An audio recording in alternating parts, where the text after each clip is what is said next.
കേരളപ്പഴമയിലും കേരളോൽപ്പത്തിയിലും പരാമർശിക്കുന്ന 108 ശാസ്താം കാവുകളിലൊന്നാണ് എരമം ശ്രീ മുതുകാട്ടുകാവ്.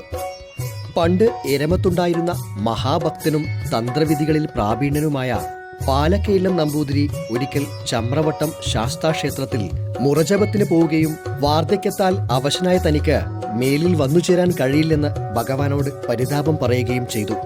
സംപ്രീതനായ ഭഗവാൻ നമ്പൂതിരിയുടെ കൂടെ എരമത്തേക്ക് എഴുന്നള്ളി എന്നാണ് ഐതിഹ്യം.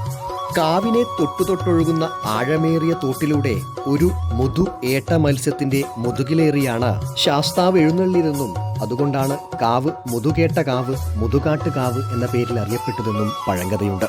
ശ്രീകോവിലിന്റെ മുകൾ ഭാഗം വെയിലും മഞ്ഞും മഴയും ഏൽക്കുന്ന വിധത്തിലാണ് നിർമ്മിച്ചിരിക്കുന്നത്. മഴക്കാലമായാൽ ഗർഭഗൃഹം വരെ വെള്ളത്തിലാവുമ്പോൾ പൂജകനായ നമ്പൂതിരി നിന്നുകൊണ്ടാണ് പൂജാവിധികൾ നിർവഹിക്കുക.